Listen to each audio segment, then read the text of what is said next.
So today, let's talk about something that can literally make or break your product for millions of people around the world: designing for low bandwidth. Now, this isn't just some techie hurdle. It's about building user experiences that are inclusive, respectful, and most importantly, that actually work for the majority of people on the internet. Let's dive in. First, we're going to start with a pretty wild story that shows just how high the stakes can be. Then, we'll get real about what it's like for users in emerging markets. After that, we'll talk about a big shift in priorities: function over form. And then, get our hands dirty with some tips for putting your app on a diet. We'll finish up by looking at the incredible power of feedback and why all of this is really about designing for everyone. All right, let's kick things off with a scenario. And I bet it's a feeling a lot of you know all too well. It's a problem that goes way beyond just being a little annoying. It can have some seriously expensive consequences. You know this feeling, right? Just stuck, staring at that spinning wheel of doom. For a design strategist named Babatunde, this little icon is something he's come to dread. It's a symbol of total uncertainty, and in his case, it led to a massive mistake. Just let that sink in for a second. Because a simple, vague loading icon gave him zero feedback, he ended up sending a huge amount of money not once, but twice. This isn't just a small bug. It is a catastrophic failure of user experience. And it all started with a design that had no idea what the user's world was actually like. And here's the thing. Babatunde's story is not a one-off.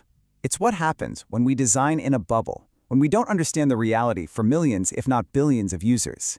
So let's take a closer look at that reality. So what do we actually mean by low bandwidth? Well, it's not just about your Netflix buffering for a second.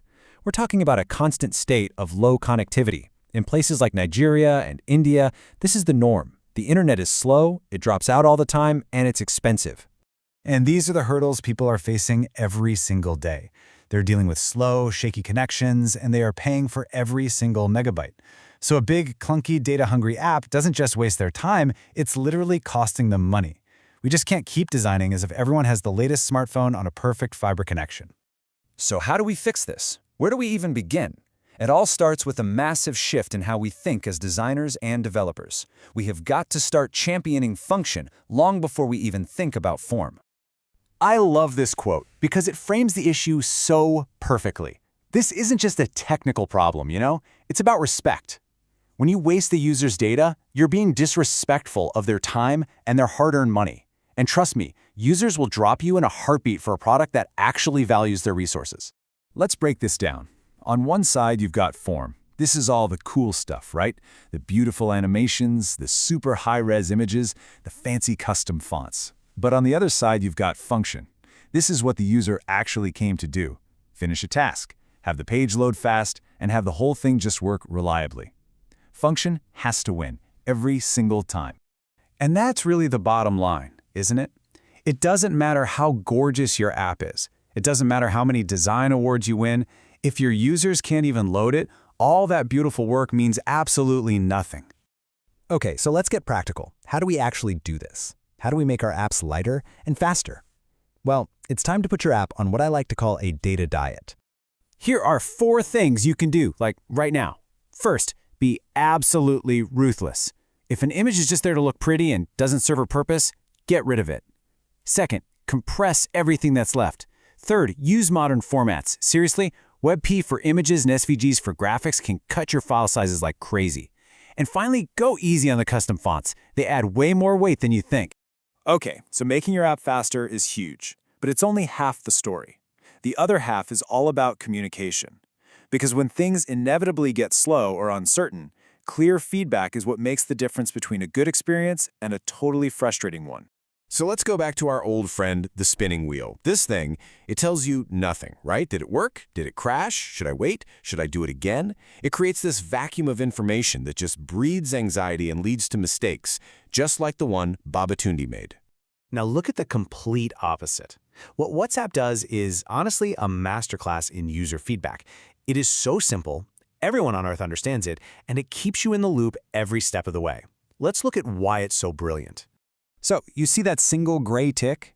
That means, okay, your message is sent. It's off your phone. Then, the double gray tick tells you success. It's been delivered to their phone. And finally, the double blue tick gives you that final confirmation. Yep, they've seen it. You are never, ever left guessing. So the big rule here is simple. Never, ever let a loader just spin there by itself. Always give it a clear supporting message. And even better, make that message change. Maybe it says sending, and then if there's a problem, it changes to network is a bit slow, but we're still trying. That keeps your user completely in the loop. And all of this brings us to what might be the most important point of all. This stuff isn't just for emerging markets. This is just good design, period. It's universal. See, designing for low bandwidth forces you to be efficient. It forces you to be clear. It forces you to focus on what the user actually needs. And guess what? The result is a faster, lighter, and way more user-friendly app that's better for everyone, whether you're on a spotty connection in a rural area or on the latest iPhone in the middle of a big city. This is how you build for the global majority. So, as we wrap this up, the question I want to leave you with is this. How can your next design include more people? How can you take these ideas, prioritizing function, optimizing like crazy, and communicating clearly to make the next thing you build more accessible, more respectful, and ultimately more useful to everyone?